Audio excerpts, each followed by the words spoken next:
नमस्कार दोस्तों and welcome to G Chills. आइए इस रिपोर्ट को देखते हैं। भारत ने ब्रिटेन से अपना 100 टन सोना वापस मंगाया। इसके साथ ही क्या तीसरे विश्व युद्ध की शुरुआत हो चुकी है।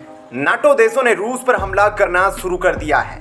रूस बोला परमाणु हमले से देंगे जवाब, सारा प्रोसेस है तैयार। 1971 का एहसान चुकाने के लिए क्या भारत को दोस्त रूस के लिए पिनाका, आकाश और ब्रह्मोस भेजना चाहिए। दोस्तों, रूस का भारत पर कई दशकों से बहुत बड़े बड़े एहसान लदे हुए हैं। अब तीसरा वर्ल्ड वॉर शुरू होने जा रहा है। ऐसे में क्या भारत 1971 का एहसान चुका पाएगा। रूस के खिलाफ नाटो ने युद्ध का ऐलान कर दिया है। ऐसे में अब रूस को बचाने के लिए भारत के ऊपर एक नई रिस्पॉन्सिबिलिटी आ गई है। नाटो का पहला देश पुर्तगाल ने AR-3 ड्रोन से रूस की धरती पर ताबड़तोड़ हमला करते हुए उसके रडार को तबाह कर दिए हैं। अमेरिका की तरफ से नाटो के सभी देशों को ग्रीन सिग्नल मिल चुका है और अब नाटो के 32 देश एक साथ रूस के खिलाफ युद्ध में कूदने को तैयार है। ऐसे में अगर भारत रूस का साथ देगा मतलब सीधे तौर पर आग से खेलना होगा। अब यह देखना दिलचस्प होगा कि क्या पीएम मोदी के भीतर वैसी आग है कि एक पश्चिमी देश के खिलाफ जाकर रूस की मदद कर सके। उधर जर्मनी ने भी यूक्रेन को $500 मिलियन से ज्यादा देने का ऐलान कर दिया है। जर्मनी के रक्षा मंत्री ने यूक्रेन को पैसे देते हुए ऐलान कर दिया है कि अब हम रूस से डरने वाले नहीं हैं। फ्रांस, जर्मनी, ब्रिटेन, अमेरिका समेत पूरा का पूरा नाटो अब फैसला ले चुका है। परमाणु युद्ध का अभ्यास भी हो चुका है और अब रूस पर अंतिम स्ट्राइक होने जा रहा है। और यकीन मानिए, नाटो और रूस के बीच युद्ध ज्यादा दिन तक नहीं चलेगा। इसके नतीजे 10 दिन में ही आ जाएंगे। ज्यादा चांस है कि रूस पीछे हट जाएगा क्योंकि उसे चीन की तरफ से भी समर्थन नहीं मिल रहा। रूस के प्रकोप से बचने के लिए हाल ही में जिनपिंग यूरोप गए थे क्योंकि पश्चिमी देशों के साथ उनके लगभग $1 ट्रिलियन से ज्यादा का व्यापार सालाना होता है। उसे वे खोना नहीं चाहते। ऐसे में भारत ही रूस के लिए आखिरी सहारा बचा हुआ है। उधर बताया जा रहा है कि पुतिन के घर में आग लगने के बाद वहां आसपास मौजूद परमाणु बंकर को मजबूती के साथ निरीक्षण किया जा रहा है ताकि अगर नाटो की तरफ से कोई परमाणु हमला किया जाए तो सबसे पहले पुतिन को इस बंकर में सुरक्षित बचाया जा सके। इसके साथ ही रूस ने नाटो देशों को चेतावनी दी है कि हम परमाणु हमले के लिए बिल्कुल तैयार हैं। वरिष्ठ रूसी सुरक्षा अधिकारी दिमित्री मेदवेदेव ने रूस के खिलाफ परमाणु हथियारों के इस्तेमाल की बात करते हुए कहा कि वह मजाक नहीं कर रहे हैं। उन्होंने चेतावनी दी कि पश्चिम के साथ रूस का संघर्ष पूरी तरह परमाणु युद्ध में बदल सकता है। दिमित्री मेदवेदेव रूस के पूर्व राष्ट्रपति रह चुके हैं और वे पुतिन के बेहद करीबी हैं। उन्हें कई लोग पुतिन का अगला उत्तराधिकारी भी मानते हैं। मेदवेदेव की उग्र चेतावनी तब आई है जब अमेरिका के राष्ट्रपति बाइडेन की ओर से यूक्रेन को रूस के अंदर सैन्य ठिकानों पर अमेरिकी हथियार लॉन्च करने की हरी झंडी दी गई है।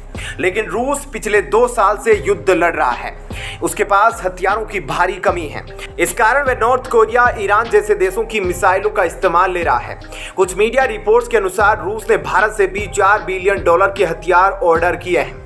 भारत ने रूस तक कुछ हथियार भी पहुंचा दिए हैं, लेकिन अमेरिकी सैंक्शंस के कारण भारत, चीन या रूस के दूसरे बड़े साथी देश उसे हथियारों में मदद नहीं कर पा रहे हैं। वैसे भी इस वक्त रूस काफी कमजोर हो गया है और वर्ल्ड पॉलिटिक्स में कमजोर का साथ कोई नहीं देता। यह एक कड़वी सच्चाई है।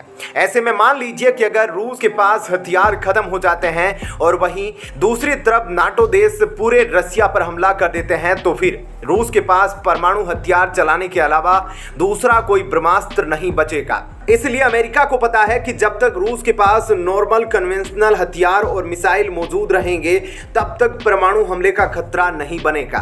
वैसे तो रूस के पास S-400 जैसे मिसाइल डिफेंस सिस्टम है, लेकिन क्रीमिया में यूक्रेन के मिसाइल हमले में रूस के कई सारे S-400 बैटरी डिस्ट्रॉय हो गए थे। ऐसे में क्या भारत रूस को पिनाका, आकाश, ब्रह्मोस और तेजस जैसे हथियार दे सकता है ताकि वह खुद की सुरक्षा कर सके। क्योंकि आज अगर भारत इन हथियारों को बेचकर पैसे कमा रहा है तो उसके पीछे रूस का बड़ा योगदान है। मेरे हिसाब से यह समय की मांग है और रूस को हथियार सप्लाई करने का अच्छा मौका भी है। हम बिल्कुल नहीं चाहते कि यूक्रेन युद्ध बिना वजह लंबा चले। हमें यह भी पता है कि रूस ने इंटरनेशनल कानून का उल्लंघन करते हुए यूक्रेन के टेरिटरी पर हमला किया है। इसके लिए रूस को काफ़ी सजा भी मिल चुकी है और अब उसे निश्चित तौर पर पीछे हटना चाहिए। लेकिन कम से कम रूस अपनी सुरक्षा कर सके यह भारत को सुनिश्चित करना होगा, क्योंकि अगर रूस का अस्तित्व मिट गया या फिर वह हद से ज़्यादा कमज़ोर हो गया तो फिर अमेरिका और पश्चिमी देश दोबारा भारत को गुलाम बना सकते हैं। यह मत समझना कि अंग्रेज फिर से भारत में आकर राज करेंगे। आजकल गुलाम बनाने के लिए बहुत सारे तरीके हैं, इसलिए दुनिया में सभी ग्लोबल पावर जिंदा रहना चाहिए ताकि ग्लोबल पावर बैलेंस रहे।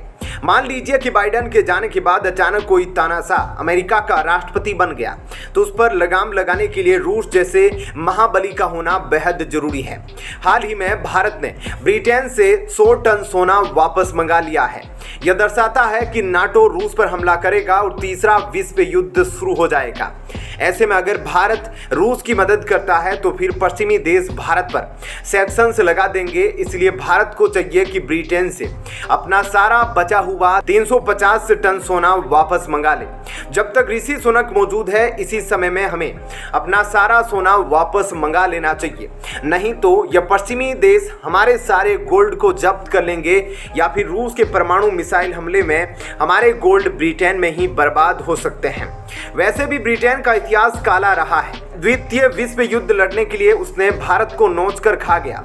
बंगाल में लाखों लोग भूखे मर गए।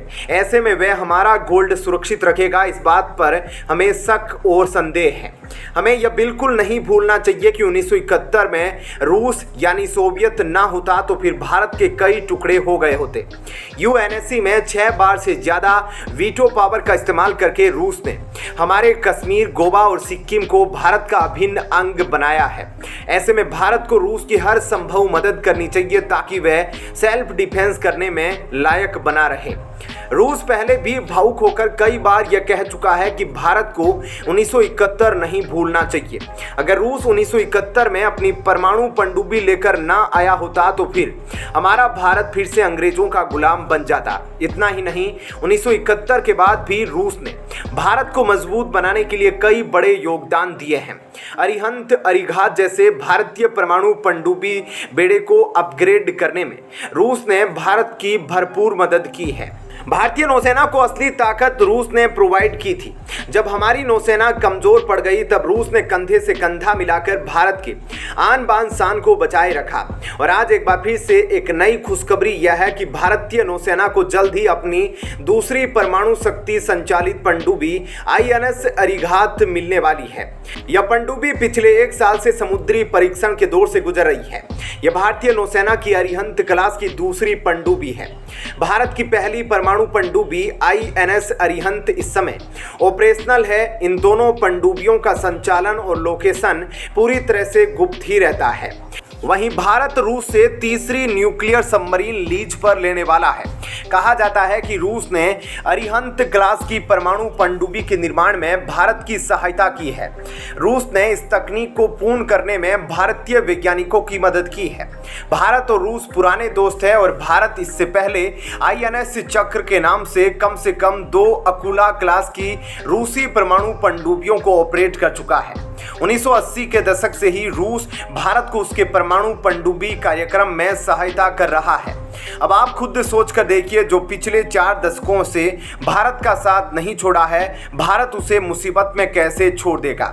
वैसे इस विषय पर आप अपनी राय नीचे कमेंट में जरूर लिखें। आप देख रहे थे जी चिल्स, जल्द पूरे होंगे आपके व्हील्स। धन्यवाद, जय हिंद।